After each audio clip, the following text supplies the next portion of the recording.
John Fredericks, America's Godzilla of Truth. He's popular and proficient in picking politics with prophetic precision.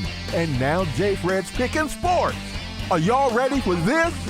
All across the airwaves and streams of the John Fredericks Media Network, John, Jack, and Nate, three guys that are pretty wise when it comes to picking winners. Football, basketball, baseball, soccer, golf, UFC battles, you name it. When the game is on your mind and money's on the line, Godzilla Wins is your guide to picking winners. Before you make that play, hear what J. Fred has to say. Godzilla Wins on the John Fredericks Media Network. Oh yeah, for entertainment purposes only.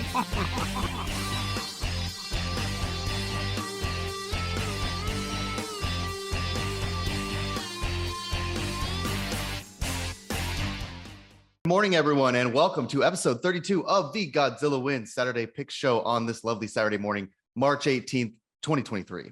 I am your co-host, Jack Fredericks, editor of Godzilla Wins, alongside my father, the Godzilla of Truth, John Fredericks. We are with our esteemed panel of perfect sports pickers, our fight guys, Patrick Assalone and Vagner Rojas, our resident Duke fan and advocate who will be joining us a little later, Sheriff David Clarke, and senior contributor to Godzilla Wins, the degenerate we all know and love, Nate Perry. Welcome, everyone. Morning, everyone. Morning. Yo, let's roll, baby. We have an absolutely packed show for you today. Some are saying it's maybe the best show ever. That's what I'm hearing anyways. Yep, the best show ever. For the first half hour, we have our UFC 286 coverage, including the main event fight for the UFC welterweight championship between Leon Edwards and Kamaru Usman. Then at 9 a.m., we're talking March Madness, Fairleigh, Dickinson, Princeton, Furman, Kansas, Houston, Duke, and what the heck happened to Purdue? Fairleigh Dickinson, Fairleigh Dickinson, Fairleigh Dickinson.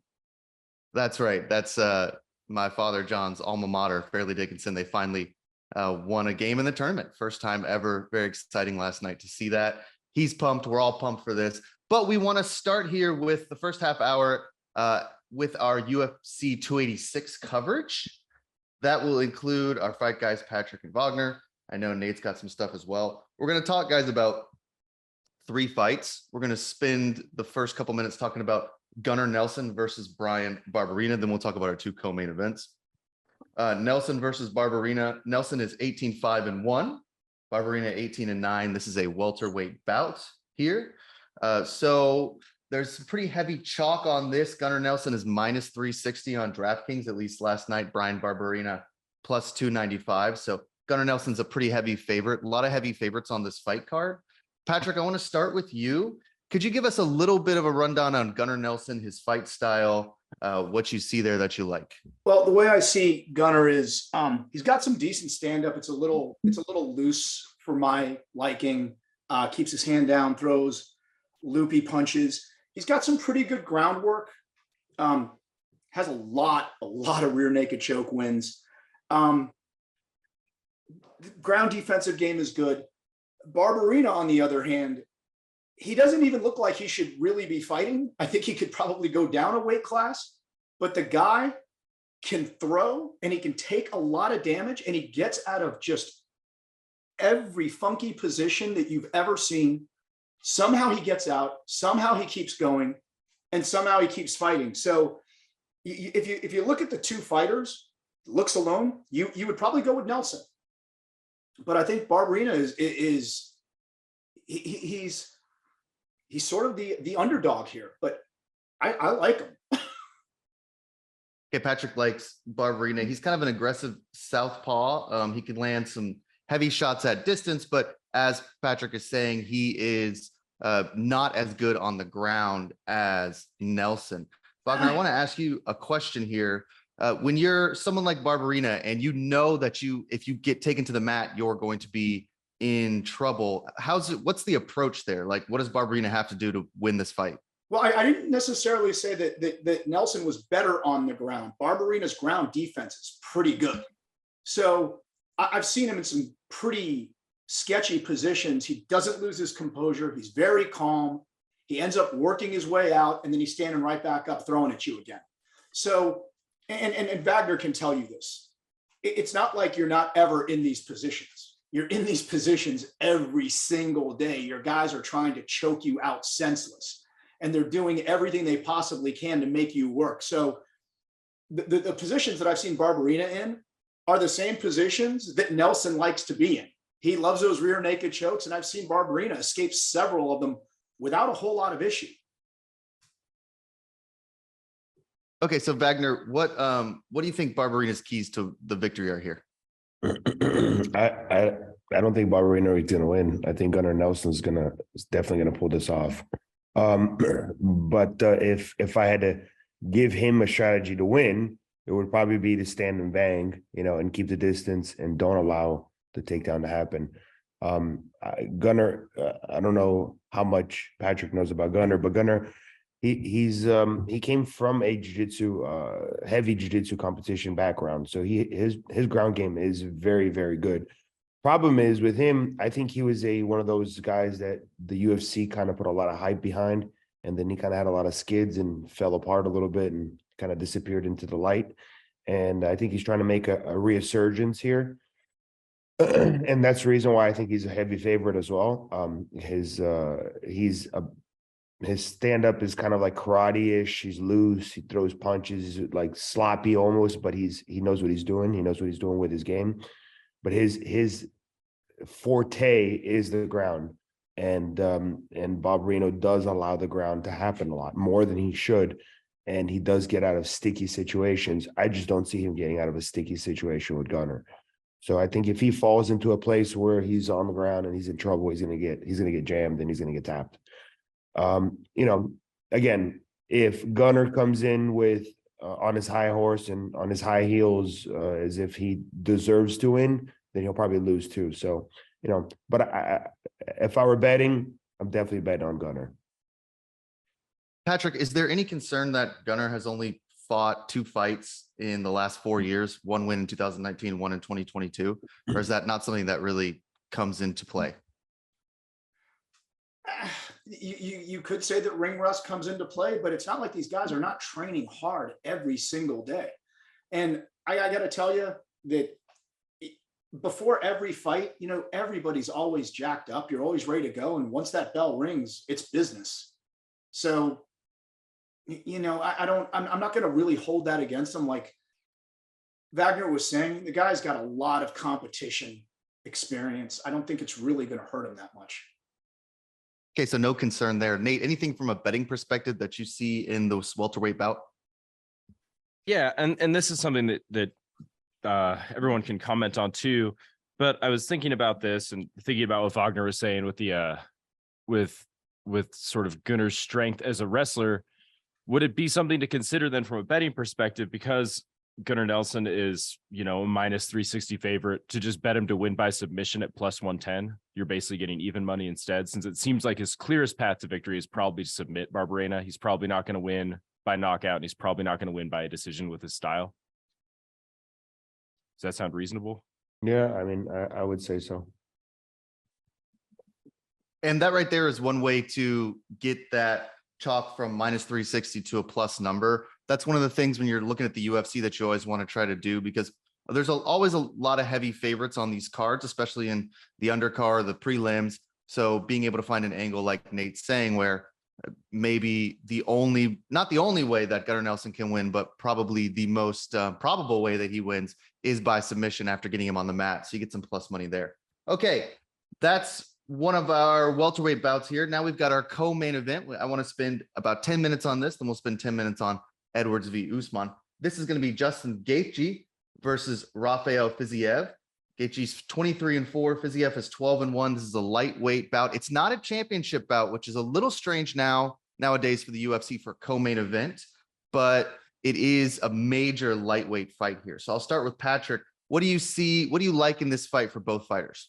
This is my favorite fight of the night, actually. I love both guys. Gaethje comes to fight every single time. I think he takes a little bit too much damage sometimes, but he will sit there, he will throw. He's a fantastic wrestler. And I think if he actually wrestles, he's going to do a whole hell of a lot better than he will with just standing there. And I'm not just saying standing there, he doesn't have a chance to win. I mean, he hits really freaking hard. But Fiziev, on the other hand, is a phenomenal stand-up striker, very precise, can hit you from anywhere. And it's not like he's just going to hit you with punches and bunches and not hurt you. The guy is going to hurt you because he throws in combinations. He's got a phenomenal habit of throwing his hand strikes, finishing with leg kicks, setting up his hands with his leg kicks. So you're always off balance. This is the fight I want to see. I think if Gaethje wrestles, he stands a much, much better chance than just standing there and trying to slug it out. Vagner, are you at all concerned with the fact if it seems like, Patrick, you like Gaethje at plus 195? I just like the fight. Yeah, it should be a great fight. Vagner, is there any concern if you're Gaethje facing Fiziev, who's won 6 straight fights, or is the mentality kind of always the same regardless of the opponent in that situation? Yeah, for Gaethje, this is a very important fight. I mean, for these guys at the top of the food chain, every fight is very important, right? I guess this is why one of these fights are the co-main event.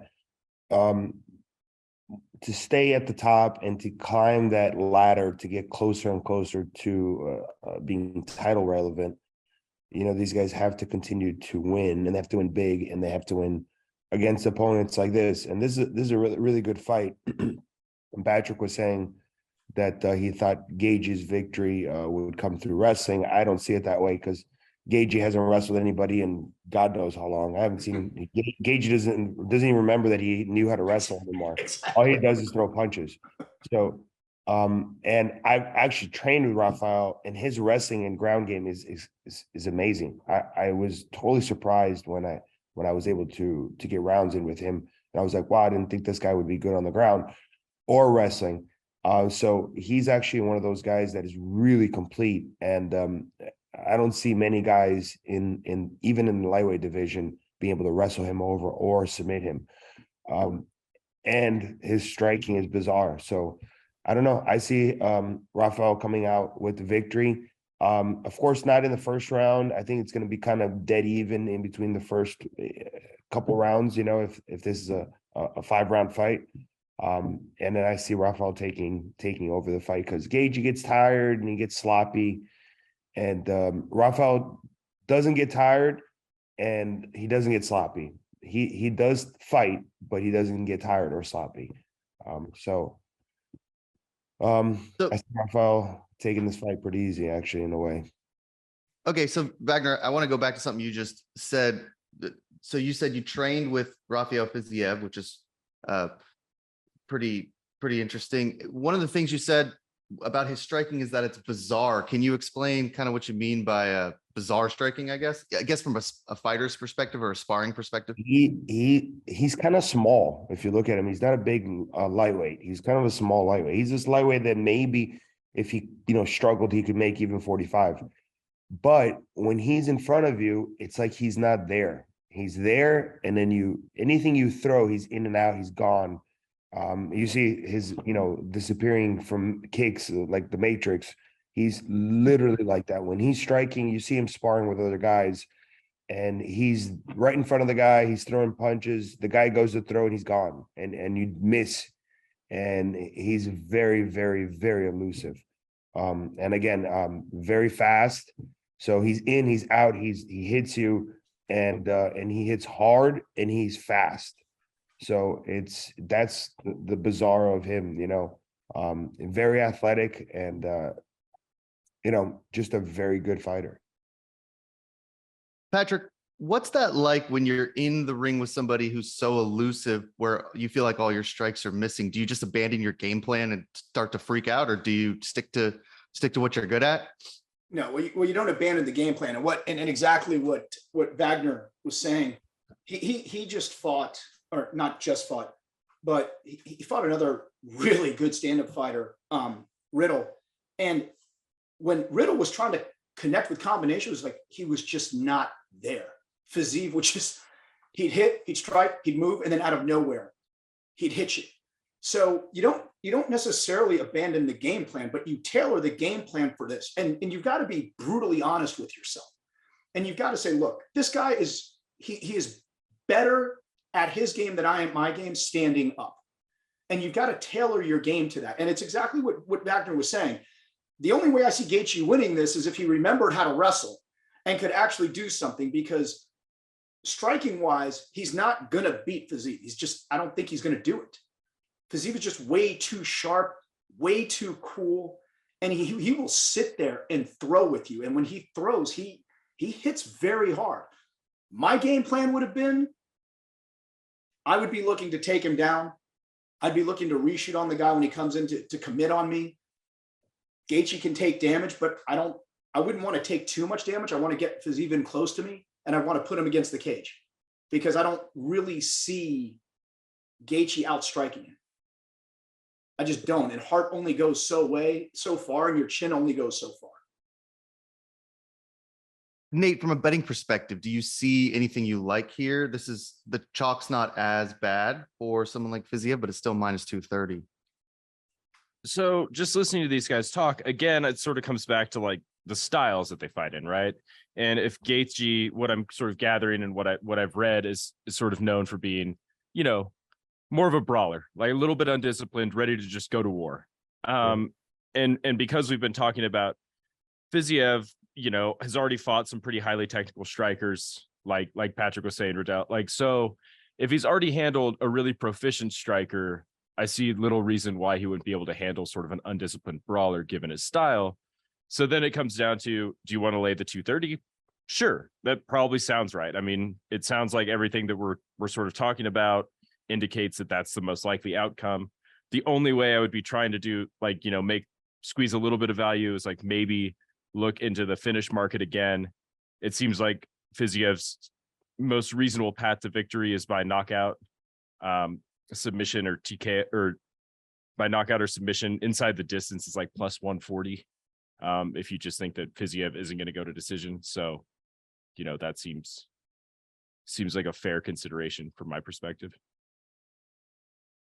Yeah, I think you're right there. And that's another way to get some plus money on a favorite that it seems like we all like, although Gaethje's definitely capable of winning a fight, but he is coming off a loss to Charles Oliveira. So we'll see. That one should be a really interesting fight, should be very exciting.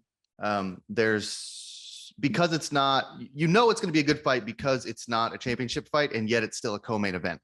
So this is really going to be an exciting fight. Okay, let's go now. We got about 10 minutes to go to our main event here, the UFC welterweight championship between Leon Rocky Edwards and Kamaru, the Nigerian Nightmare Usman. This is the third fight between them. And in the second fight, it looked like Usman was going to win yet again until he was knocked out by Leon Rocky Edwards with a head kick, I believe. So we've got Edwards at plus 285, Usman a heavy favorite here, Usman a heavy favorite here at minus 245. We'll start with Patrick again. What do you see in this fight? What do you like about both fighters? What's their style like? Well, Usman, he's a great wrestler, great striker. In all honesty, right up, at least I thought, up until that head kick, he was winning both fights. So I don't really see, stuff happens, and you get knocked out all the time. You get knocked out in training. You tap out in training all the time. A lot of people are talking about, wow, this is going to have a real effect on him. Being a real professional and a guy at that level, you learn from your lessons, and you don't make those mistakes again. So I don't think that that's going to be a huge factor in this fight. You're going to have a guy like Edwards who, hey, I just knocked this guy out. He's going to come in very confident, but it didn't look like he changed much between the first fight and the second fight. So I think the fight's pretty much going to go the same way. I think Usman is not one of those guys who has something to prove. I think he's a consummate professional. I think he's going to come in and probably fight the same fight. I don't see it going that way again. I just don't see people making the same mistake twice. And I had seen an interview with Usman also where he was saying that he had sustained an injury during the fight. And he didn't feel comfortable. His ankle was a little wobbly, didn't feel too good, and stuff like that happens. I like Usman in the fight. I don't see Leon even. I don't see them. I just see it going the same way that it was going for the first 9 rounds when they fought in the first 2 fights. So this is a really interesting point, and Vagner, I want to get your perspective on this. Writers like Nate and I will write something, and I've seen this in print multiple times throughout this week, that Usman, first time he was knocked out was with Edwards in that second fight, and that's just got to do something for his confidence. Maybe he comes out shaky. I feel like what you're going to tell me is no, that has absolutely nothing to do with confidence. But I'll let you explain. Just is there a are we worried about Usman's confidence after being knocked out? I'm definitely concerned. If I were, a coach of his, I would, when things like that happen, that are in his case, it wasn't like a lucky punch. It was like a beautiful knocked out cold. Probably didn't remember what happened to him for like a day or two knockout. You know what I mean? Like he was knocked into the next week. You know what I mean? Like this is not a normal case scenario. And again, as a betting man, he was winning that second fight just as easy as he won the first one. So, he was dominating with his style and, getting the takedowns and holding, Rocky down. And, as they say, anybody can win a fight with a punch, so there's got to be that glooming thing in the back of his head. Like, could this happen again? And at the same time for Leon, there is that same feeling of like, I did this once, I can do it again. The confidence is definitely going to build coming into this fight. And when if you spent 30 minutes in an octagon with somebody and all they did was hold you and punch you and not really put a whole lot of damage on you to finish you, you know what that feels like. So I feel like Leon has an upper hand in this fight, but as a betting man, Kamaru just made it look so easy the first 2 fights, up until the head kick, that it's hard to bet against him. But there is that feeling like, this guy did it. He knew what it took to, he knew what, Leon knows what it takes to do it again. He knows what it takes to do it. And there was that thing in the back of the mind, like, hey, I knocked this guy out and this guy knows I knocked him out and I'm going to do it again, So it's a kind of interesting, one, I don't know if you guys remember the Peter Yan and Sterling fight where Peter Yan dominated him and then he kneed him in the face and it was a disqualification. And then the second fight, Sterling came back and won decisively, and I really feel because they spent that much time in the ring together and he kind of got a feel for him. And he's like, you know what? I know what to train for now, So this fight could be completely different. So, but it's hard to bet. It's hard to bet against Usman, but I can see it. I can see it being a new fight today. Patrick, do you think Edwards will have a different strategy, knowing that he spent 9 rounds losing the fight until, as Vagner's saying, an amazing head kick knockout? Does his approach change, or does he stick to what he did the last time? Well, you can't say that he was losing the fight because he won, right? I mean, this is the way we're looking at it, and that's a good point. And to Wagner's point, when he's saying, when you go with somebody for 30 minutes, we can tell you when you roll with somebody for 5 minutes, you feel them, what they're doing. So they've both got a lot of experience right now. I don't think either one of them is going to change their game because the way Usman's looking at it is exactly what Vagner said. I think Kamaru's not going to remember a single thing of that second fight. His mind got rattled. When you get knocked out like that, you don't remember things that happened in the fight. He might remember by watching it on video, but he doesn't remember what it felt like. I think Leon remembers clearly because he was aware and in the fight the whole time. That's crazy. So for non-fighters, you're saying you get knocked out like that, which was an incredible knockout.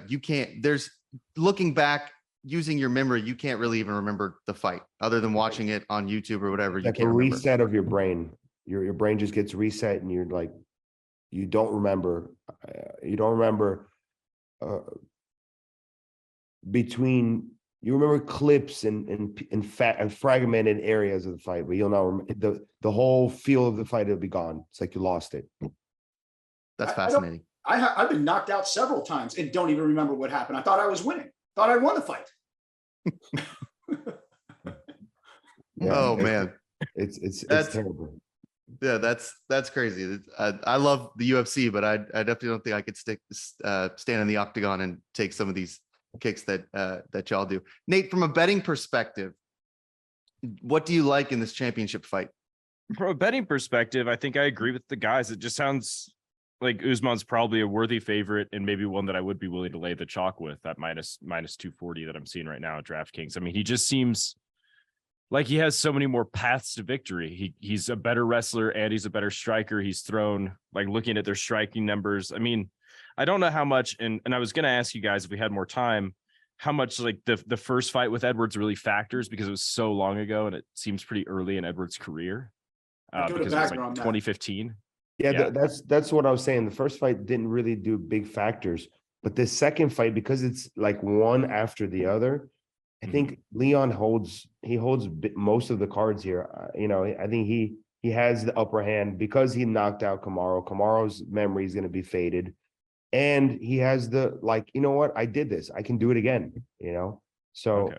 I don't know. It's but again, like I said, Kamaru was so dominant until he wasn't. So. Yeah. So, I mean, that's just sort of where I was at, is it looks like Usman's, always been better. He just got clipped with that one unlucky one. It really comes down to whether or not you think Usman's broken now or whether or not he just bounces back normally. I imagine he'll bounce back. We'll only see tonight. Yeah, we'll see tonight. I understand the concerns about his confidence, but his game is so complete, and I just And there's durability concerns, right? Like, after that first big knockout, you kind of become more susceptible to them. Correct me if I'm wrong, guys. Is Sure. that, yeah. why is that? Vagner.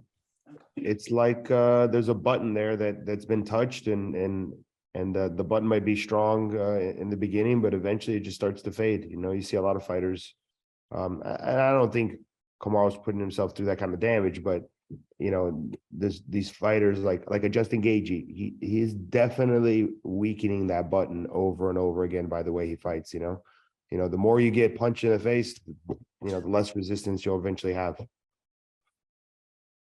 Interesting. Well, this is going to be a very exciting UFC 286. A lot of interesting bouts, especially also on the undercard as well. So hope to see you guys for the UFC 286. Remember, go to GodzillaWins.com for all of your UFC coverage. We've got main event predictions, main event props, some money line bets for the undercard. I want to thank Vagner Rojas for giving us his insight in these fights, and thank, as always, Patrick Assalone as well. Now, it is 9 a.m. Eastern time, and we are ready to talk about some March Madness. This has been a crazy first 2 days with some major upsets. I want to first bring in the Godzilla of Truth, my father, John Fredericks. Dad, I know we had talked about at the beginning you maybe starting the show with some Aaron Rodgers thoughts, but I didn't know if you wanted to change and just talk about your alma mater, Fairleigh Dickinson. Oh, yeah. I mean, look, this is one of the biggest upsets in the history of March Madness. This has got to be the best tournament ever. If there's anything that was going to ever revitalize college sports, college basketball, get us off this ridiculous, women playing, men playing, and women swimming, and all this nonsense. This is it. This has got to be the best tournament so far that I can remember. And I'm 665. Obviously, the win last night by my alma mater, Fairleigh Dickinson, was just an incredible victory. When you look at that, only one other time in history has a number one seed been knocked off by a 16th seed, and that was the University of Virginia by University of Maryland in UMBC in Baltimore. But this was even more stunning than that, because Purdue was supposed to be one of the best teams ever in the country. They had a 7-4, their 7-4 center who was unstoppable. And then you look at Fairleigh Dickinson, they backed into the tournament because they play in the Northeastern Division, And last year they won only 4 games. They backed into the tournament because they got beaten the conference champion by Merrimack, but Merrimack was ineligible because they had recently transitioned from D2 to D1, and there's a waiting period before you can get into a bowl game or a tournament, which is a 4-year period. They were only 3. So therefore, FDU backs in, gets in the tournament. And then get this, this is the smallest team of all there's 368 Division I teams in college basketball. Fairleigh Dickinson Knights were the smallest team of 368 size-wise. But here's the thing, and Jack knows I used to coach basketball. It's really one of my first loves of all time. You know, that coach there, Anderson, he took what he had, which was speed and quickness, and that's how they were able to win this game. And they exhausted Purdue down the stretch. He had a great game plan, but these guys, they cut on every single play. They didn't care where it was, who had the ball. They were cutting and cutting and cutting and harassing Purdue. But the message here is you don't have to be 7-4. You don't have to be the best team. You don't have to have the best talent, right? You can be small and you can compete if you are quick, if you're fast, and if you figure out how to use it to advantage. And what Coach Anderson did last night is he took this tiny little team, right? I mean, their biggest guy was 6'5". He took this tiny little team. He has a 5'9" guard, the guy's 5'9". My son Joseph's 5'8". Your brother, he's got 5'9.5" guard. His other guard is 5'10". He takes these little players and he just harassed the crap out of Purdue and exhaust them the entire game. And all this talk about Matt Painter, what a great coach he is. I mean, the guy didn't react to anything. They didn't push the ball down. They didn't break the press. Their big guy center got exhausted, and FDU pulls off the biggest upset. This really is an inspiration to any team out there that doesn't have the size, or they don't have the blue chip players. I mean, 3 of these guys came from St. Thomas Aquinas Division II basketball a year ago. So for all you players out there that might not have all the tools of what the experts say you have to have, the height, the size, the whatever, this has got to be an inspiration that you can still compete and you can still win. And these guys, that was a phenomenal victory yesterday. And, you couple that with the other upset we had earlier, and some of the games are going right down to the wire. This has been a great tournament, and it's why this is the essence of competitive athletics, what you're seeing now. And the NIT is the same thing. That's equally as compelling. But look, the Fairleigh Dickinson victory is going to go down in history. No question about it. And it's an inspiration to anybody that thinks, I can't compete. You can compete if you give 150%. So we have a pretty interesting perspective here because John Fredericks, my father, went to Fairleigh Dickinson. A lot of people that don't know where Fairleigh Dickinson is or what conference it's in, or so could you just tell for our audience, because you're an alma mater, where is it? And what was it like watching such an incredible upset? Just as a fan of a very small school in New Jersey, what was that like watching this incredible upset? I was going crazy. And of course I go through this with your stepmom man, who is a Delaware fan, who was a Fighting Blue Hen fan. And every, I guess, decade, Delaware gets in the tournament and she takes the day off. They play it like 10 a.m. or something, that's the first round on Thursday. But it was kind of the same thing. I mean, we were excited about the game, and I just wanted them to be competitive. But I thought in the middle of the first quarter they had a shot, but they play in the Northeastern Division, so they're playing against Monmouth College, Merrimack, things like that. The actual main campus is in Teaneck, New Jersey, basically under the George Washington Bridge, and they have a satellite campus in Madison, New Jersey, which is in Morris County, where I went.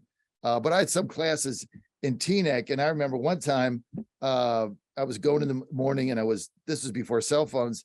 I wasn't paying attention. You had to get off the exit before the George Washington Bridge. I had a 9 a.m. class.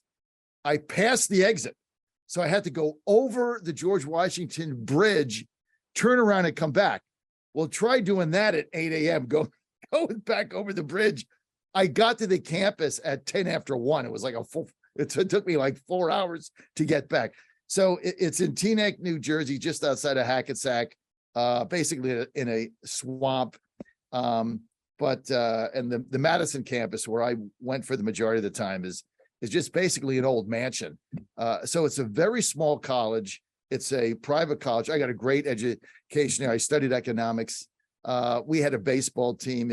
I played on the Madison team, which was the D3 team.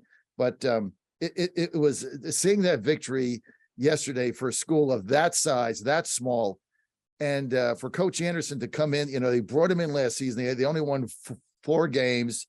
It was the first time he ever got to coach in D1. His father was a coach also, so he came from St. Thomas Aquinas. Brought 3 of his players with him. It's a tremendous Cinderella story. And the last time they got in the dance was about 8 years ago, maybe, and they were actually ahead of Michigan at the half by 5. I brought my son Jack to see a Fairleigh Dickinson game against Rutgers in 2005, and Rutgers crushed them, I remember. And I took Jack to the Madison campus where I went, Jack. So that was your only Fairleigh Dickinson experience where they got blown out by Rutgers. So, but hey, what a great victory. Incredible victory. Nate, here's a sports media radio host loaded question for you. Is this the greatest upset of all time? Yes or no? I think it has to be. I mean, you just look at the teams. I mean, UMBC could play a little bit when they played Virginia, and Virginia had flaws. I mean, Purdue had flaws. We kind of talked about it. We kind of talked about it in the preview show. They might be the weakest 1 seed, but I mean, Fairleigh Dickinson from the play-in game, they weren't even good enough to make the actual bracket as a 16 seed. I mean, because they didn't even win their conference. They finished second. Merrimack won. They just got in on a technicality because Merrimack's not eligible yet because they just transitioned to D1. So Fairleigh Dickinson wasn't even really supposed to be in this tournament, which is the other crazy part. So I guess it has to be. It was the greatest game I've ever watched. I mean, we both texted each other. I just stood in the middle of my living room. I couldn't even sit down. I just paced during commercials. It was the greatest upset. Look, this has got to be the greatest upset in the history of NCAA tournament basketball. Like Nate said, they weren't even supposed to be there. There's 3. I'm going to say it again so it sinks in. There's 368 D1 teams that play basketball in the United States. 368. Fairleigh Dickinson, of the 368, is the smallest team in the country. And there was no way they were going to win this game with a 7'4" center that's going to go first or second pick in the NBA. And they were double teaming him with guys that were 5'10". It was unbelievable. And so, but again, inspiration to everybody. This has been a great tournament. You guys got to be really excited about this. And for all the people that complain about sports and all this, hey, stop. Okay. This is what it's about, right? Last night, these games, the competitiveness of it, the coaches, Pitino trying to keep his Gales in there for the first half, completely outmanned. I mean, if you love basketball like we do, when you've coached it or followed it or played it, this has been a great 5 or 6 days, the best that I can remember. And there's so many side stories here. It's been exciting. It has. There's going to be a lot of talk about Tobin Anderson's coaching abilities the next couple of days. And there should be. There really should be. The way that he was able to frustrate that Purdue offense. Zachy took 1 shot in the last 12 minutes of the game or something. They couldn't get anything off. They double teamed him all day long, and they dared the perimeter guys to shoot the 3. And all they did was just brick it. And they finally just started passing. They just started passing around the outside because they couldn't shoot. That's what's crazy. And that's the way you had to beat Purdue, is just dare these guys on the perimeter to hit the 3 ball. Patrick, you got some thoughts on this game? I want to speak to your dad's point for a second about people that complain about things and just the insight that you guys are giving right now. Generally, complainers are people who have no idea what they're doing. They lost a bunch of money because they had to be right. So they just start shooting off at the mouth. I think very few people would have known, very few coaches much less people or fans, would have known how to play that game the way that they did to win. Very few people would have even understood what he was doing. They probably thought he was out of his mind and laughing at him in the beginning of the game until they were crying at the end. So people that complain generally have no clue what they're speaking of or have never had any experience doing it. Well, and one thing that I'll say here that I kind of want to clear up is this idea that Fairleigh Dickinson got in on a technicality. Yes, they got into the play-in game, the first four in on a technicality, but they beat Texas Southern and they did it pretty handily. That was their first upset, and that's the reason they were in the tournament at the 16 seed playing Purdue. So we got a lot of people saying, oh, they got in a technicality. Yes, Merrimack should have been in that first four game. However, they had to beat Texas Southern. They did that, and then they game planned perfectly to beat one of the tallest teams in the country in Purdue, a team that we all said had some weaknesses. Dad, if you're Matt Painter, what are you thinking? Like, if you're Purdue, what's going through your head? Look, everybody says how great Matt Painter is, whatever. You got to win games. Okay. And as you know, I coached basketball for a very long time. You got to play the hand you're dealt and you have to adapt. He never adapted. He had a game plan, which was, get the ball in the big guy, and they double teamed him. He got pressed. They never really had a strategy for that. They didn't push the ball down. The big guy got tired. They were kind of screwed there. But then, Matt Painter never adjusted. Okay. He never utilized the tools he had. They had a game plan. They expected to win. That was abysmal coaching. This guy got out coached. He's supposed to be in a Hall of Fame coach. He got out coached. It wasn't even clear. It was like child's play. It was like you're going against somebody coaching middle school that, basically is playing daddy ball. For as good as they say he is, I'm sitting there watching the game thinking to myself, okay, in the second half, we're going to get annihilated because they're going to break the press. They're going to put two guys in the corner. They're going to put the big guy right in the middle. They're going to throw it to him. He's going to find an open guy. They're going to drive to the basket. That's going to be the end of that. They never did that. Ever did they do that? And then he saw when you see your guys getting tired, right? He saw the 7'4" guy getting gassed with about 10 minutes to go. Take him out, call a timeout, take the guy out for 3 minutes. He keeps him in. That was like ridiculous. The other thing that made no sense is there was about 4 minutes to go. They couldn't hit a three to save their life, basically. Then they're passing the ball. This is Purdue. They're passing the ball around the perimeter. You had two guys with wide open look threes who passed the ball off. I'd have called timeout right there. I called a timeout and I just said, if you don't want to shoot the friggin' ball and win the game, get the hell off. Get off the court. Somebody put their hand up that'll shoot the damn ball. Who wants to win this game? They didn't want to win the game. They were afraid to take shots, and Painter's just standing there and they're passing off open shot threes. They're giving you the three. Fairleigh Dickinson to say, go ahead, beat me with the three ball. Go ahead. And then they got guys scared to shoot, passing up. We got a wide open look.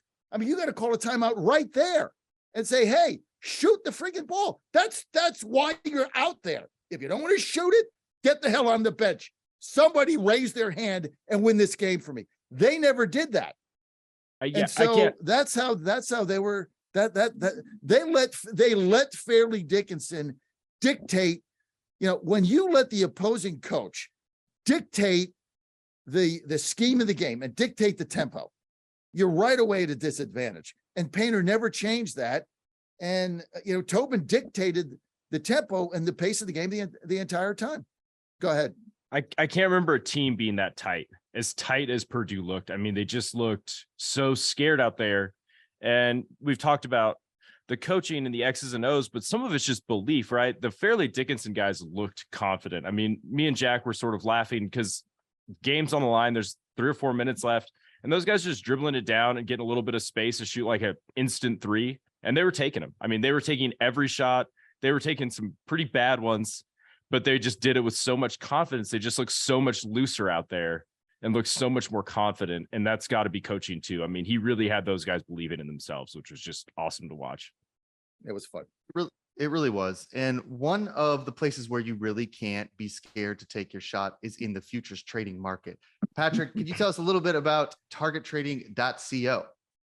Well, let's see. I believe yesterday at the end of business, we were 31 wins, 5 losses, and 1 break even. So we did pretty good yesterday. Essentially, what we teach you guys to do is trade for yourself, make money for yourself, become your own boss so you don't have to listen to anybody else telling you what to do. Most of my guys are done before 10 a.m. every morning, and then they go off and enjoy their life. So again, Jack, I'm still waiting for the commercial. Make your money with me all week, and then you can lose it betting on the weekend. Right. Yeah. Listen to Patrick all week, then listen to Jack on Saturday, and you got to go back to Patrick on Monday because your bank account is dry. Let me Patrick, just toss in here, Patrick, because you've been with me now a long time, and we got so many students that have signed up for targettrading.co and just had a lot of fun and been very successful. And normally when you have something, look, you advertise things, you're going to get complaints, right? Because I have a huge audience. Somebody doesn't like the service. So they'll come back to me and they'll say, hey, this didn't work for me, or it didn't come on time, or they didn't answer the phone, or, they never called me back, or something about the product or service, or, they got my tires and it didn't go to the right affiliate. Somebody complained the other day. So we sent it to the wrong place. We have to fix that on target.com. But I've yet to have a complaint with any of my students that are in Target Trading Academy. 0 complaints. And a lot of people I'll just see and they'll tell me about it. So go to targettrading.co and check it out. And if you put in promo code Godzilla, you're going to get 15% off. But he's got a lot of winners there. It's a very disciplined program, and especially with everything going on right now, exploit the gangster banksters like they're exploiting us. Go to targettrading.co, promo code Godzilla, get 15% off. Give it a shot. See if it's the right thing for you.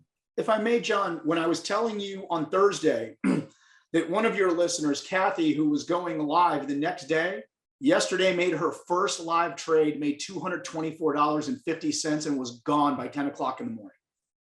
Yes, that's the way to do it, right? Make a cool 225. Now, the alternative to that is betting on my 2 picks today, because I'm 3-1. We'll get to that a little bit, but the safer bet is targettrading.co. Absolutely. So let's talk a little bit about our round 2 of the March Madness. We've got Saturday and Sunday games here, and what we're going to do for the next about 10 minutes is we're just going to go around. We're going to preview some of the different regions in the bracket. Sheriff Clarke is having some technical difficulties, so he's not able to join us right now, but we're going to have Nate Perry preview 2 regions. I'll do one, and then my dad has another one that he'll do. Then we'll get to our picks. So we're looking at about 40 minutes here of some more March Madness. If I can do math right, I think I can. Nate, let's go ahead and move to the East region, round 2. Just go ahead and preview those matchups for us. Maybe tell us 1 or 2 games that you really like. Okay, yeah. So the East region is shaping up to be Fairleigh Dickinson playing FAU. Then we have Duke, Tennessee. Kentucky's matching up against K-State in a 6-3 matchup, and then Michigan State's taking on Marquette in a 7-2 matchup. So those are the 4 games that we have in the East region to sort of look at and think about. Just starting at the top with Fairleigh Dickinson FAU, as much as we've been singing the praises of Fairleigh Dickinson, the coaching was awesome, the players, so much fun, greatest game I've ever watched. This doesn't feel sustainable. It just, I just can't see it. I mean, everything that I look at indicates that this is like a really weird outlier game, and probably speaks as much to how bad Purdue handled the pressure than how good Fairleigh Dickinson has been historically. I mean, you're looking at a team that defensively is pretty bad. They allow a lot of open shots if you can shoot them. I mean, they're 357th in effective field goal percentage per shot quality. They don't do much well other than force a lot of turnovers.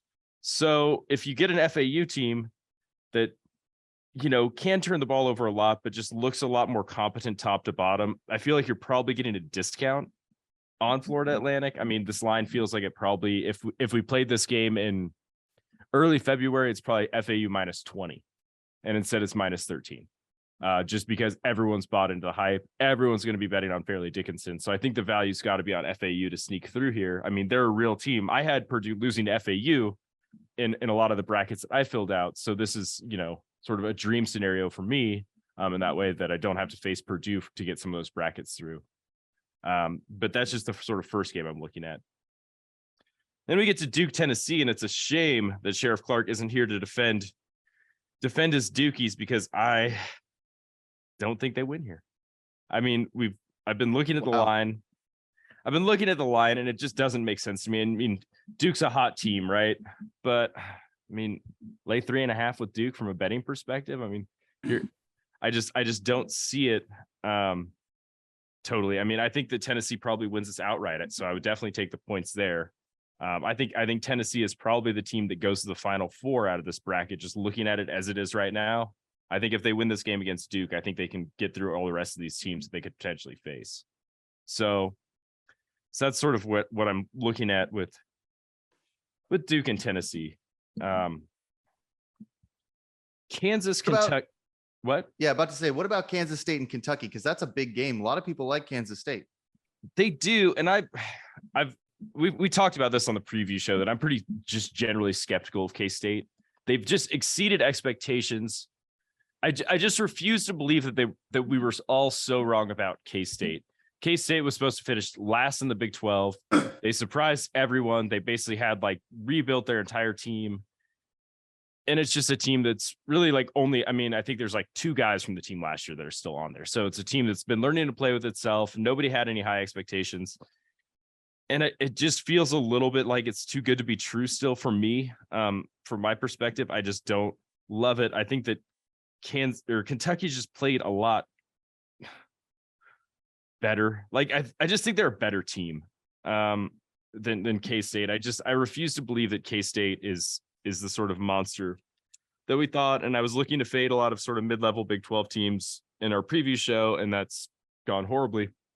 But I'm not gonna back off yet. I'm just gonna keep just firing money into a hole. So awesome. So I like Kentucky here. That's just still not a believer. I like Kentucky too. I think they're a veteran squad that can go deep in this tournament. I think both Kentucky and Kansas State have to be looking at the top of that bracket thinking, man, all we got to do is win a couple more games and we're fighting FAU in the Elite Eight or something. Now that last game's kind of interesting too. Michigan State and Marquette. Wait a minute. Don't we get to jump in and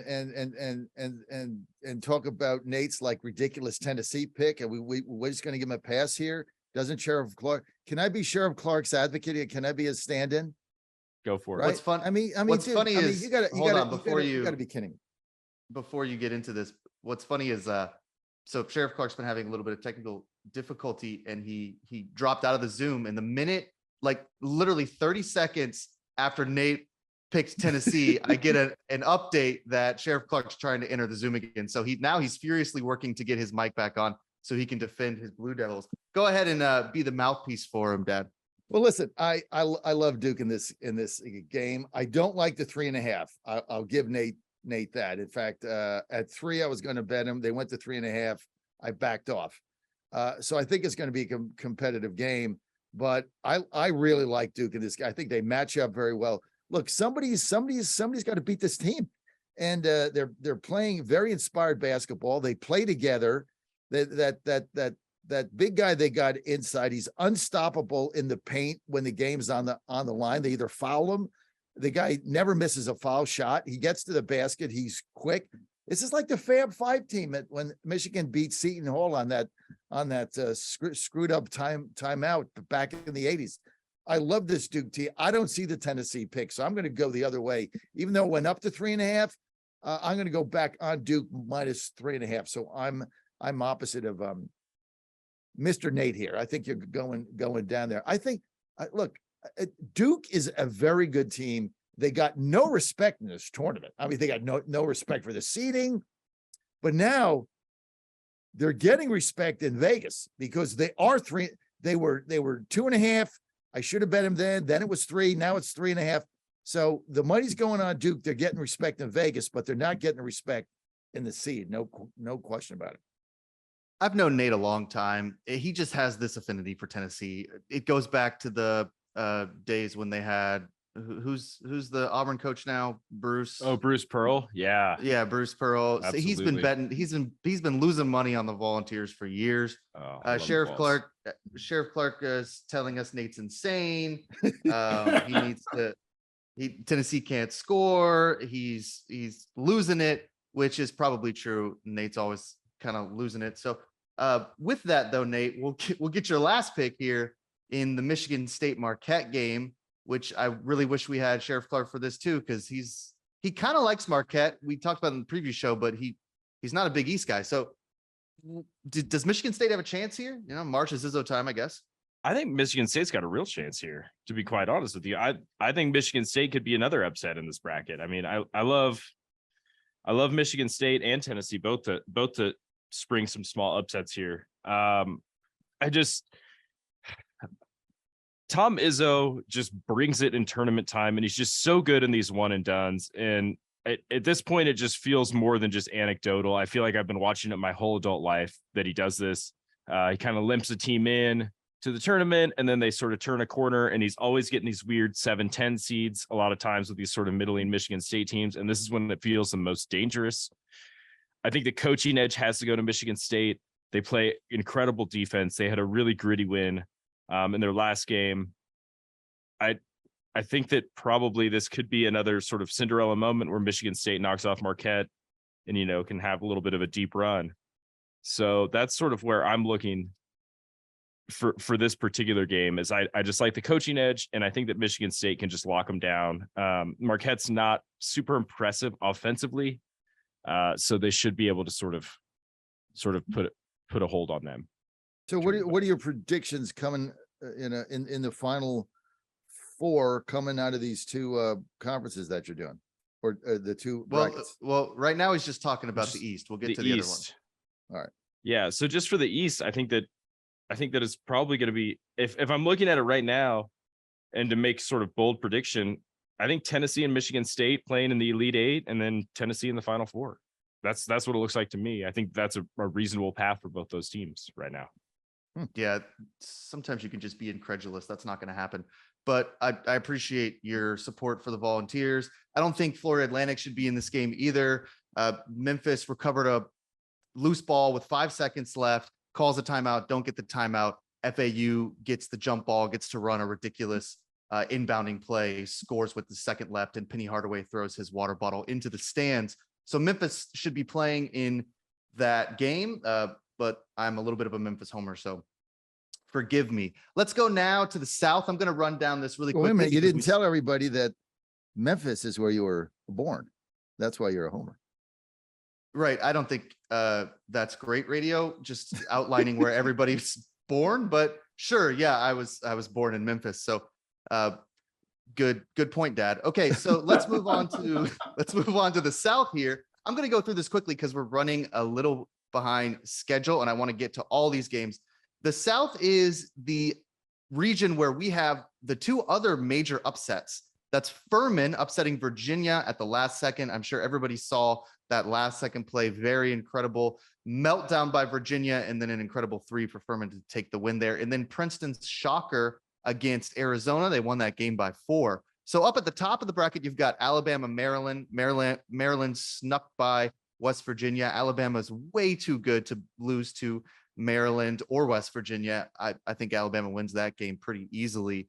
I don't know what the spread is. Nate can probably tell me that. San Diego State is -5.5 against Furman, which is really interesting. Furman's getting a lot of respect, but that's what happens when these teams upset. They just get hammered in the markets, and then you can get a pretty short price on the favorite.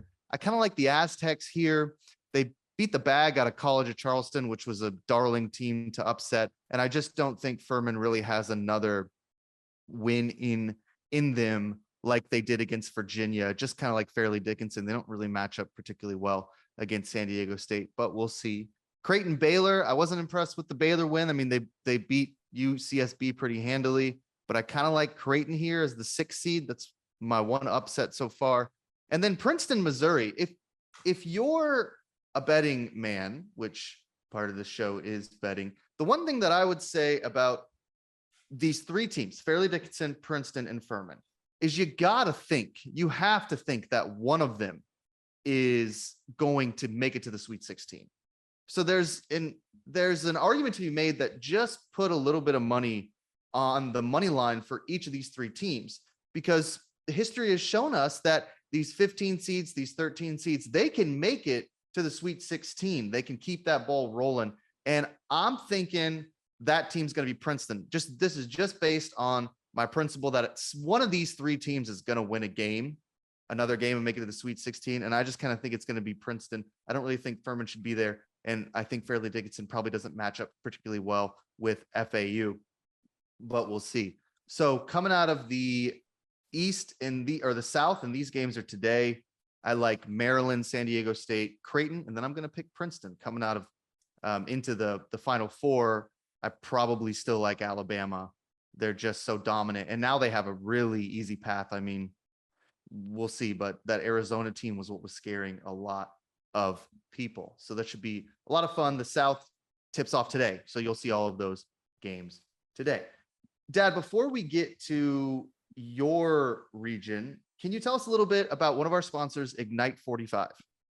I tell you what, if you own a small business, you need to listen up, because these guys at Ignite 45, they've set up, like, I believe in the alternative economy, right? Getting with people that want to help small businesses and actually care about you and are going to give you the service. And Ignacio Falco started Ignite45.com, which is a basically social media and website managing company. And the thing he does with his wife, and I love when small businesses start up, they both had jobs in digital companies and they made about $250,000 combined. They said, look, we want to help small businesses and we can do this on our own. So they have absolutely stellar service. They're going to evaluate your business. They're going to look at your website. They're going to look at your SEOs. They're going to look at your Google. They're going to understand your objectives. They're going to understand all your social media platforms, whether Facebook, Getter, Twitter, etc. And they're going to put together a plan for you in order to get more business coming to your company on social media, including doing a review of your website, things of that nature. So these are just great people. And it's the small business social media company that you want to check into. And if nothing else, let them do an audit. And I just had one done by them for me. You just do an audit. You give them all your stuff and they're going to get back to you. Doesn't cost you anything. They're going to get back to you with saying, okay, here's where you are. Here's where you rank. These are the things that we could do. And then let me explain what the benefit of that would be. And then you got to make a financial decision and they'll evaluate your website, whether it's user friendly, based on what your objectives are.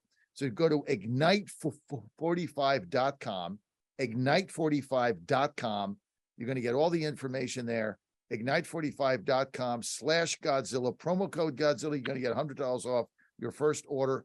But the thing is, you're going to have a conversation with a real small business, social media, digital company who's they started it to help small businesses out.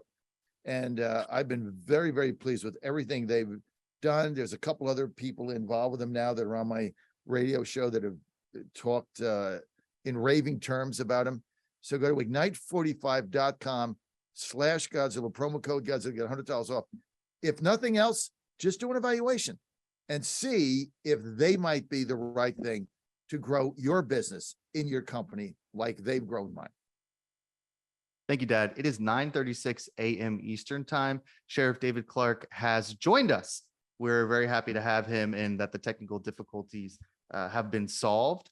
Now, Sheriff Clarke, we're just going to throw the schedule out the window for a minute because Nate over here was extremely disrespectful to Duke. Not only did he pick Tennessee to win this game, he picked them to go to the Final Four. So I just want to get your thoughts here on Nate's disrespect of your Duke Blue Devils.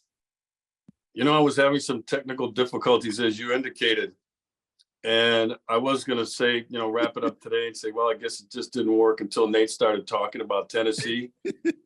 And I said to myself, I started working feverishly. I said, I'm going to get the connection come hell or high water because I can't let him get away with this. I figure one of two things is happening, Nate.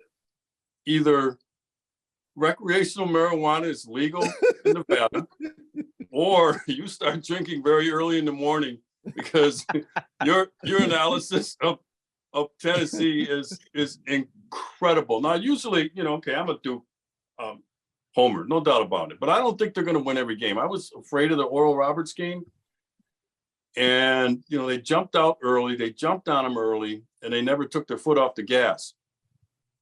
I saw this matchup playing Tennessee. I'm not so worried today.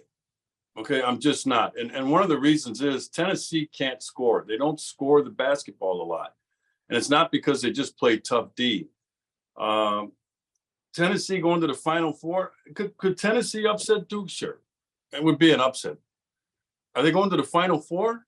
Oh my gosh. I mean, this tournament's been crazy enough, but when you start talking like that, you're taking a step above, for heaven's sake. So I think enough said about Duke. But as I look at the rest of this, I know you guys were talking about some of these games that happened yesterday. I like this Michigan State Marquette matchup. Michigan State's going to have to make the game ugly, but they know how to play that kind of basketball. One of the things that you have to avoid, and Michigan State struggles with this, they go on long scoring droughts. And we saw that yesterday in a number of games, including what's the one that Purdue, when down the stretch, couldn't score. And then also the teams that were missing free throws. Michigan State, I know I'm jumping around here, but Michigan State yesterday had the game in hand. It became a free throw shooting contest at the end where their opponent just kept fouling them, and they kept missing the front ends of 1-and-1, for heaven's sakes. So you jump back to the Duke game. The Oral Roberts started the game. The first 8.5 minutes didn't have a point. You cannot survive in this tournament when it's a one and done. You cannot survive these long scoring droughts. There was somebody else that the team skips me. The last Kennesaw State. Yeah, Kennesaw State Xavier had that game and went 0 for 15 to finish the game. 0 for 15. You cannot have that kind of scoring drought in these tournaments and expect to win. So today, we'll let somebody else go here before I get into the other matchups that I like going into this second round here. But you know what? You can pencil in Duke in the next line, okay? May I, Sheriff Clarke? Go ahead, Patrick. I think you left something out, that Nate is either smoking recreational marijuana or he started drinking very early. Maybe he didn't stop drinking from last night. The times don't change, right? It's pretty early here. What's funny is he texted me earlier and said he got more sleep than he usually does for the show and that he's focused and ready to go. And I saw him drinking a Coca-Cola, which usually means he passed out doesn't count for sleep. Yeah. A lot of people have told me. A couple of doctors have told me that in the past, but I'm skeptical. So the Kennesaw State game, really interesting because Kennesaw State was in control of that game the whole way through. I think had they won, they had a real shot at the Sweet 16. I believe, Dad, that they're in the Midwest region, which I had asked you to preview for us. Can you give us a little preview of a couple of these regions? Then we'll kind of bounce around, do some picks, and see where let's just go to the Midwest region, where basically the number one seed is the Houston Cougars. So everything now is about, they've got two of their starters that have been hurt, groin injury, came back, another guy got out. So two of their top starters are hurt. Their coach says they're playing today, but we don't know how effective they're going to be. I mean, that's really the key. The key with the Cougars is I think they're the best team in the NCAA. That's why I picked them to win. course, you get injuries like this, everything changes.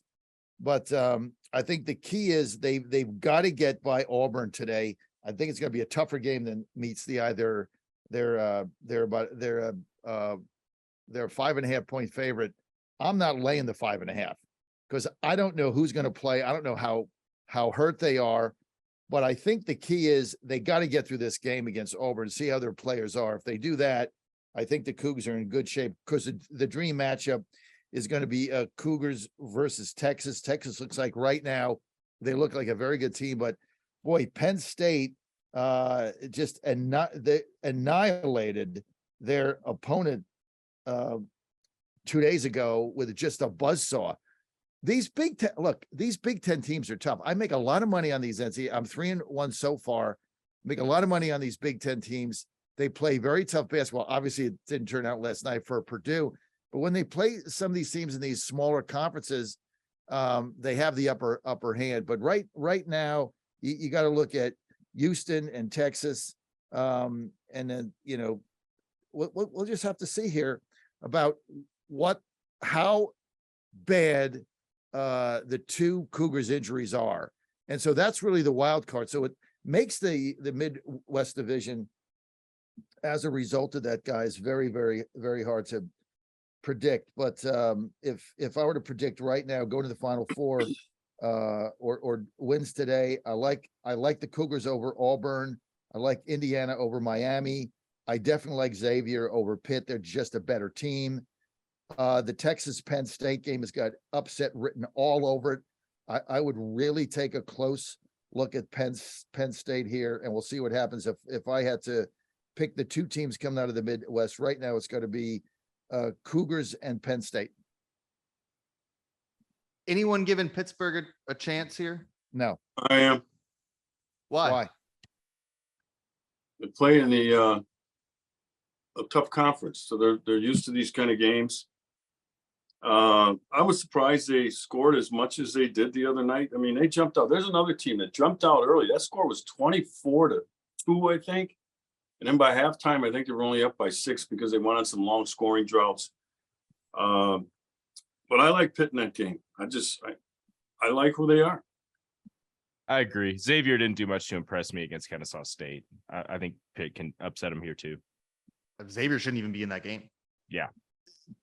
100%. The Owls don't go cold, and they're, Sean Miller's looking at another early exit there. Nate, any chance Auburn can upset Houston? I know you're always been a big Auburn guy. You like these mid-range SEC teams. In my heart, I think, I would like it, but I think Houston's better. Houston's better than Auburn. I love Auburn too, but not here. I give Auburn a puncher's chance. I do. Houston's a little banged up. I know their guy that was out with the groin injury said he's going to play again today. I don't know how effective he's going to be. And isn't that game in the state of Alabama? Yeah, it's in Birmingham. Yeah, the game's in Birmingham. So Auburn's going to have a lot of people there, but I agree with you 100%. We don't know how effective these two players for the Cougs are going to be, and that's really the wild card. So, when you're looking at laying 5.5 at a team that's basically playing at home, that's, pretty competitive in the SEC, and you got two of your best players that you don't know how effective they're going to be, laying 5.5 to me that's just insane. So I'm not going to do that. So but yeah, it's in Birmingham. So for Auburn, it's basically a home game. So you guys aren't giving enough respect to the Miami Hurricanes, which is a team that really is dangerous. I know that they've still got some injuries, but one of their biggest stars was able to play last night against Drake. I know they kind of struggled, but Drake was a popular pick for that upset. I think Miami's got a real fighter's chance against Indiana. I'm not as confident that Indiana can just pull ahead like y'all are saying, and then we'll see. So, give some love to the Hurricanes. But then again, that's my pick to win it all. So if I don't give love to them, then nobody's going to. Well, I'm going to bet Indiana tomorrow. They're -2. I'm just not a believer in the Canes. I'm not a believer in the SEC, in the ACC either, other than Duke. But look, these Big Ten teams, Indiana's tough. They beat Purdue twice. So I love Indiana tomorrow minus the 2. So you and I are going to be on the opposite end of that. I mean, Fairleigh Dickinson also beat Purdue, so I'm not sure beating Purdue twice is interesting as a resume builder anymore. Nate, let's go though to the West here because we want to get this in before we get to Dad's picks. I'm sure he's got a bunch. I'm sure Nate, you have some as well. Just we're talking against the spread. We'll do that in about 5 minutes. This West region is straight chalk. Every favorite came out on top. So no upsets here. Even Arkansas as the 8 seed beat Illinois here. So if you just bet all the favorites in this conference, you were in a good position. What do you see here in the West region? When I look at the West, I kind of just see more chalk, to be quite honest with you. I think Kansas probably beats Arkansas. I hate to bet against Eric Musselman in the tournament after all the things he did for Nevada in the tournament. I know he's a great tournament coach, but Kansas just looks so much more complete. Arkansas doesn't look like the classic Musselman teams that I'm used to. Their offense isn't the same. They've really sort of made their living playing defense this year. I think Kansas should be able to score on them still. And the sort of recurring theme that we seem to have had, which is long scoring droughts make it tough to win games and tough to close games. I think Kansas probably wins a close one there. So I like Kansas to beat Arkansas in that 1-8 matchup. Moving down to the 4-5, another emotional pick for me. I love UConn. UConn is a team that I really enjoy watching. I think they're a lot of fun to watch. I think that they have multiple ways they can beat you. They can beat you with their bigs down low. They have good shooters around them. They play great defense. St. Mary's isn't a team that I've really bought into, so I think UConn probably gets by them there. They're also a 3.5 point favorite, just like Kansas is. Yeah, I agree with that assessment 100%. I don't buy into St. Mary's either. Go ahead. Moving on to the TCU Gonzaga. So we have the 6-3 matchup. This is the one that I think if I'm just sort of selling teams from the West Coast Conference, St. Mary's, I think I sell both of them. I think I sell Gonzaga here too. I like TCU to pull a little bit of an upset there. They're a 4.5 point underdog. I mean, TCU is just battle tested. They beat a bunch of good teams this year. This feels like a moment where they can just sort of really step out and make people notice because they sort of get buried in all the talk about the Big 12 because they're just not the sort of name program. But I think they can sneak out of this game. And then in the bottom one, the 7-2 matchup, UCLA versus Northwestern. UCLA is a huge favorite. If we're just picking them straight up, I see no reason why UCLA wouldn't win this game. It just looks like a mismatch. I mean, they're a 7.5 point favorite and they should be. Moving down, that sets up Kansas UConn. I'm just going to keep riding with UConn all the way because my hatred for Kansas won't allow me to advance them any further. Then we get TCU UCLA. I think this is probably UCLA's bracket to win. Just the way it shakes out. UCLA just looks like the strongest team here. I just don't see as many. They didn't play an awesome game last couple days ago, but I think that UCLA is probably my pick to go to the Final Four out of this bracket. Looking at it right now. Now, Sheriff Clarke, you were high on Rick Pitino's Iona, and they played UConn fairly tight until the end there, I believe. Mm-hmm. Any further thought to UConn, Sheriff Clarke? I know you had Iona on upset alert. Yeah, I don't know. I'm still not impressed. Yeah, they beat Iona. They should have beaten Iona. They struggled early, but I know we were texting yesterday, and I said, yeah, but there's still a half to go. Somebody forgot to tell Iona that the game is 40 minutes long and not 20, because if it was 20, they would have won. It would have been a huge upset. We'll find out, because if they get past this next game, and they should be able to beat St. Mary's, they're going to play Kansas. And then we're going to find out. I'll tell you right now, Kansas is rolling. Kansas is thumping people. They're not struggling. I think Kansas could win this whole thing. I said, I think.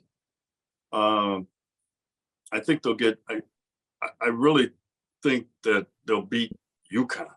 If I look at the other two brackets here, I expect Texas to move on, and Xavier, that'll be a good matchup. But the one I'm really looking forward to, and I hope happens, is Gonzaga and UCLA. That will be a clash of titans, for heaven's sakes. Both teams are experienced. They play with upperclassmen, and they both know each other. That will be, I think, a must-see game. I expect Gonzaga to be able to pull that out. I think a Kansas and Gonzaga for the Final Four would be fun again. But that's what I like about this tournament. Some of these fun matchups. And, as I look over the rest, I'm not trying to get out of line here, but most of these are big name programs that are still in the damn tournament. Seems like the cream is rising to the top. And there's some, some of the smaller schools, Fairleigh, Dickinson. I'm looking at this matchup over here. This one's weird. You got Fairleigh, Dickinson, and is FAU Florida Atlantic? It is. That's right, Florida Atlantic. And so the winner of the Duke Tennessee game gets to play the winner of that. That's kind of almost a free pass into the Final Four. Well, at least at the lower end, at least to the Elite Eight. Let's go that. Let's do that. But sticking with the West here, I still expect Kansas to come out of the West. I don't see anybody that I don't see anybody beating Kansas. Jack, are we gonna give our Final Four picks and then the winner overall? Is that on the schedule? No, that's not on the schedule. You're happy. I'm happy to allow you to do that. But what I'd rather do is just talk about some picks against the spread in the last couple of minutes. But I'd like, Dad, for you to tell us about Rosie's Gaming Emporium first. I tell you what, I love Rosie's Gaming Emporium. I love to take your mom there. She has so much fun. One of the most fun things ever is to go to Rosie. They got 8 locations in Virginia. They're in New Kent, just outside of Richmond. They're in Hampton, which is in Hampton Roads. Richmond, of course, right by our studio there in South Richmond. Vinton by Roanoke. They're in Collinsville, right outside of Danville, coming in Emporia. But the coolest thing is Colonial Downs, which is part of Rosie's. They open a new racing season, July 13th through September 9th. Go to rosiesgaming.com. Check that out now.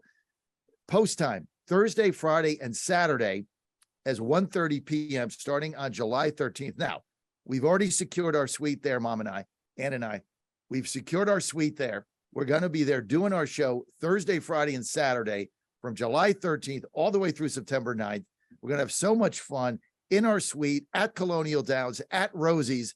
This Saturday show where I'm going to be is at Rosie's Live. We're going to do a horse racing show. Go to rosiesgamingemporium.com. You guys come out and see me. Check us out if you're in Virginia. Our suite's going to be open to all our fans.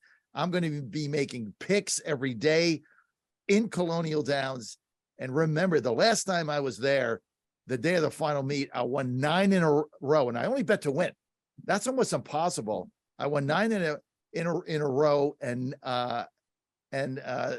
then earlier in the meet, I won 8 straight. That's almost impossible. So you want to follow me there? Go to rosiesgamingemporium.com. Rosiesgamingemporium.com. Take your significant other there. Food is great. You're gonna have a lot of fun, and for you guys out there, you just might get lucky twice. rosiesgamingemporium.com. Okay, thanks, Dad. So we got about 4 minutes left. I know you're chomping at the bit here. Give us some picks against the spread. Maybe we'll go around the horn here. If anyone else has some picks they want to give out, you are welcome to it. Little rapid fire. Okay, I'll go fast. I like so far on my picks this season in the tournaments, I'm 3-1. Let's start with the NIT. I like Michigan +2 over Vanderbilt. They're bigger, they're better. They play in the Big Ten. I love Big Ten teams at this level in the tournament. They have better size and better depth. Today, I love Michigan +2 over Vanderbilt. I love Northwestern +7.5 over UCLA. I think they're going to win the whole game. Love that. So that's my second one. And my third one, I'm with Jack here, San Diego State -5.5 over Furman, who really is outclassed in this game in every possible way. This is going to be a blowout. San Diego State -5.5, Northwestern +7.5, Michigan +2. Nate, who's on your card? On my card, we kind of talked about it a little bit, and I think Houston probably wins this game, but I think that the points are too many delay. So I like Auburn +5.5 is one of the spreads I played. I also like Penn State against Texas. Penn State is +5.5 right now. They shoot the three really, really well. I'm just not sure if they keep draining threes like they have been, and they were hot and they were hot a couple days ago. I think they'll probably stay hot. It's a pretty consistent theme for this team. They didn't have like an aberration shooting. I don't think Texas can match their firepower, so I think I like Penn State for an upset there.